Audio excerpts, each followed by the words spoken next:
ini ada plus minusnya. Kita bertemu dengan dua tim, satu lagi kita bisa bicara Arab Saudi dan sebagai tuan rumah ya pasti punya keunggulan, punya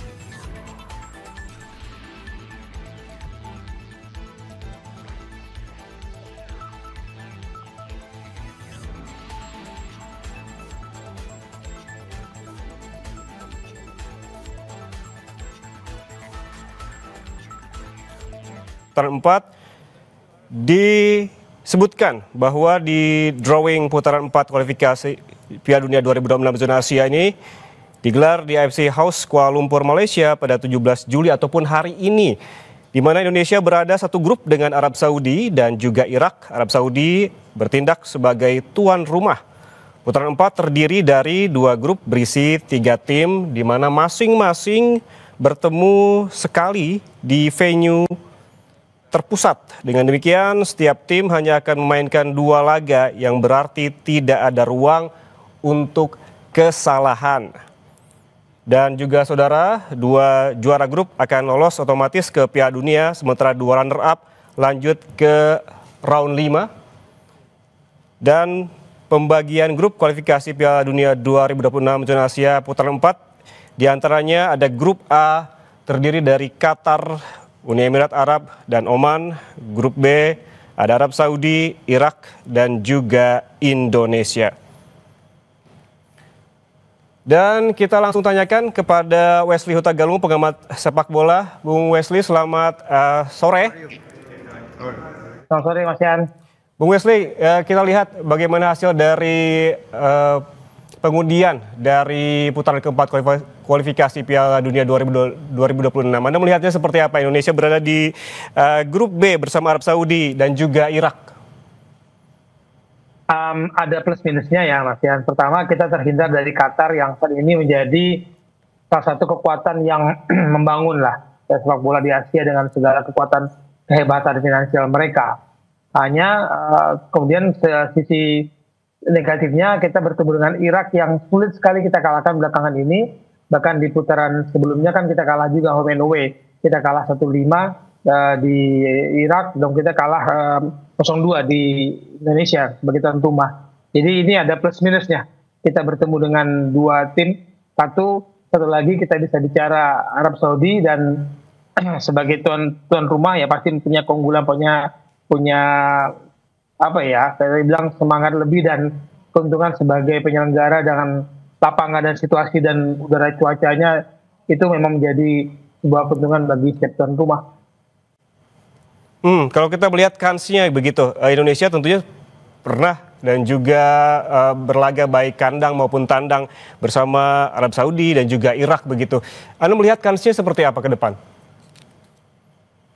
Sebenarnya kalau tim ini nggak ganggu-ganggu bongkar-bongkar pemain ya Mas Yan, biasa punya waktu yang cukup untuk pemanasan, para pelatih juga bisa meramu taktikal yang baik karena kita menghadapi 2 tim yang bisa dibilang gaya bermainnya sama ya, Arab Saudi dan Irak, dengan kekuatan sepak bola Timur Tengah. Jangan diganggu-ganggu lagi fondasi dan kerangka tim. Kita masih punya peluang, setidaknya kita bisa mengalahkan Arab Saudi. Kita bisa menahan Arab Saudi di kandang mereka di putaran pertama kemarin, lalu kalah dan menang 2-0 di Jakarta.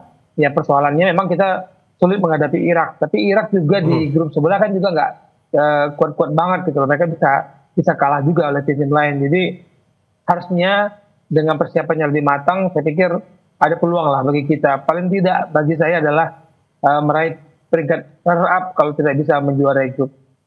Ya, seperti Anda sebutkan bahwa jangan diganggu-ganggu lagi terkait dengan skema permainan timnas Indonesia. Tapi kita ketahui bahwa memang selalu ada terobosan dan juga pergantian pemain begitu kelihatan ketika timnas melawan tim-tim di kualifikasi Piala Dunia ini. Anda melihatnya seperti apa? Apakah memang sesungguhnya perlu mempertahankan skema ataupun taktik yang sekarang telah dilakukan sebelumnya, ataukah memang perlu juga ada terobosan lain?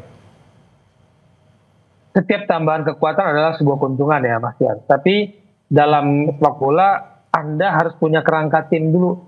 Penambahan pemain baru itu bisa menjadi penguat ya. Bukan kemudian kerangka ini berubah lagi setiap ada pemain baru, nanti tambah lagi pemain naturalisasi, tambah lagi diaspora, bongkar lagi gitu. Nah sekarang kan isunya bahkan sampai ketum federasi yang menyampaikan bahwa oleh Romani cedera dan harus operasi dan sulit membela Indonesia di Oktober nanti. Ini ada sebuah ketakutan bagi saya kalau narasi komunikasinya, bahkan seorang ketum federasi menyampaikan kondisi pemain yang cedera itu kan sebuah wujud kekhawatiran kita. Nah kalau ada tambahan lagi 2 atau 4 lagi pemain dari diaspora naturalisasi, ini pasti akan menyulitkan Patrick Kluivert dan timnya karena tidak ada waktu untuk melakukan pertandingan uji coba, membangun chemistry di antara mereka. Yang sekarang aja masih terus cari-cari chemistry kan, karena nambah lagi orang baru. Ya, kalau kita melihat jadwal terbaru ya, Bung Wesley, ini Indonesia akan bertemu Arab Saudi pada 8 Oktober 2025. Berarti sebetulnya ini waktunya bisa dibilang pendek sekali juga tidak, panjang sekali juga tidak begitu. Apa yang perlu dilakukan oleh Patrick Kluivert?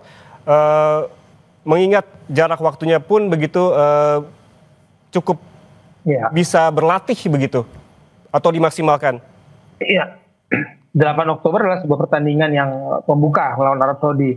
Tapi ingat, di dalam negeri tanggal 8 Agustus kompetisi sudah jalan, sudah mulai.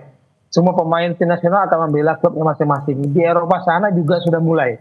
Agustus membela klub masing-masing. Otomatis waktu yang mereka miliki hanya ketika break kompetisi internasional ini mungkin berapa hari yang mereka miliki, seminggu sudah maksimal untuk berkumpul dan meracik lagi kebiasaan-kebiasaan untuk menghadapi lawan-lawan yang di depan mata. Arab Saudi lawan tidak dahulu ya. Kita lupakan dulu Irak karena fokus dulu menghadapi Arab Saudi. Waktunya kan tidak banyak. Mereka berkompetisi semua di klub masing-masing. Nah ini yang saya katakan, Oktober memang masih lama waktunya. Tapi pemain sudah berjibaku di klubnya masing-masing. Untuk berkumpul bersama timnas, waktu seminggu sudah baik sebelum bertanding. Melawan Arab Saudi pada 8 Oktober, kemudian melawan Irak pada 11 Oktober, ini waktunya sangat singkat begitu. Sebetulnya apa yang perlu dipersiapkan baik secara fisik dan juga strategi utamanya itu apa ya Bung Wesley menurut Anda? Kalau fisik saya berharap karena mereka sedang dalam peak performance di kompetisi harusnya nggak ada masalah ya Mas Yan. Selama standar fisik yang dibutuhkan tim nasional itu mereka jaga di klub. Dulu kan kita selalu dihadapkan pada berita ketika pemain bergabung ke tim nasional, itu fisik mereka itu jauh di bawah standar untuk bermain di sepak bola internasional, pertandingan-pertandingan antar negara. Jadi ini paling tidak kita harap itu dulu. Yang kedua bagi saya adalah mental, bahwa mereka sudah membuktikan bisa mengalahkan tim Arab, bisa mengalahkan Arab Saudi, bisa mengalahkan Bahrain kemarin di putaran ketiga. Jadi mental ini harus dipupuk dan diikuti oleh fisik yang kuat. Baru kemudian ini diramu dengan tactical game, racikan strategi oleh pelatih untuk memainkan komposisi yang pas dan tepat, dan siapa yang akan memain sebagai pemain pengganti nanti ya sebagai pengejut. Karena bagi saya pelatih harus mempunyai strategi kejutan ketika dia melakukan pergantian pemain. Biasanya kan di menit 60-an nanti di babak kedua ada pergantian pemain dan itu harus mengejutkan. Tapi tidak boleh dikejutkan dulu di awal-awal pertandingan oleh lawan. Kita kebobolan banyak, susah. Kalau kita sudah kebobolan lebih dari 2 untuk memberikan kejutan di babak kedua, itu rasanya kan sulit tuh Mas Yan. Ya, kalau kita melihat gaya permainan dari Arab Saudi begitu yang agresif dan juga terus menyerang begitu, apa idealnya yang perlu dilakukan oleh timnas Indonesia? Apakah mengimbangi dengan bertahan atau sama-sama agresif juga menyerang, Bung Wesley? Bermain menyerang, bertahan pasti ada pilihan-pilihan dan konsekuensi yang dilakukan oleh para pelatih. Cuman kalau melihat gaya bermain era Patrick Kluivert dan era Sintayong kan ada perubahan. Nah, di era Patrick Kluivert mencoba menguasai bola bermain dari tengah dan sedikit kalau saya katakan mengurangi daya ledak kita di sisi kiri kanan sayap-sayap. Kita kan terkenal, pemain Indonesia itu terkenal dengan cepat. Nah, bagi saya ada baiknya bila Patrick Kluivert dan Alex Pastoor dan tim pelatih itu bisa mencari komposisi yang pas, yang ideal, karena menghadapi Arab Saudi mereka pasti memainkan bola-bola silang, bola jauh ke dalam garis pertahanan kita, dan bola-bola silang itu berkali-kali terjadi dan itu selalu merepotkan kita. Saya harap tim pelatih sudah punya anti teori untuk mengantisipasi bola-bola silang yang akan sering terjadi di garis pertahanan kita. Ya, menurut Anda dari jajaran pemain timnas Indonesia, siapa yang menjadi pemain kunci begitu nanti yang akan menghadapi Arab Saudi? Pasti pemain belakang akan jadi kunci, karena saya yakin akan mendapat gempuran yang bertubi-tubi. Jadi entah itu kiper kita siapa, Martin Paska, kemudian di depannya ada Jaites, itu menjadi kunci bagi pertahanan. Dan kemudian di lini tengah saya pikir adalah resiko kalau mengubah-ubah lagi komposisi tim nasional Indonesia di lini tengah dan belakang. Kalau depan saya pikir kemarin ketika kita oleh Romani cedera, ada Ranar Romangun yang sebelumnya cedera, semoga sudah pulih. Nah, ini juga kita berharap pemain-pemain kita yang dipilih nanti punya kecepatan seperti Marcelino atau mungkin Ricky Kambuaya, itu bisa menampilkan kemampuan terbaiknya. Tapi Mas Yan, dengan perubahan peraturan di Liga Indonesia dengan jumlah pemain asing yang lebih banyak di lapangan, bisa jadi pemain-pemain nasional kita yang bermain di liga lokal yang sebelumnya dapat menit bermain banyak di klubnya, ketika dia mendapatkan persaingan yang berat dengan pemain asing di klubnya untuk Liga Indonesia, itu bisa berdampak kepada performa mereka di tim nasional. Ini yang saya khawatirkan. Ya, performa di tingkat internasional termasuk tadi soal oleh Romani yang sempat Anda sebutkan juga. Seperti apa kans dan juga risikonya begitu ketika oleh Romani ini tidak bisa misalkan turun nanti di laga melawan Arab Saudi? Nah, selama berapa tahun ya, hampir 5 tahun ini saya lihat daya ledak kita kan adanya permasalahan ketika kita nggak punya finishing link kita di lini depan. Tidak ada striker-striker yang benar-benar posisi nomor 9. Itu yang sekarang kita ketemu disosok oleh Romani.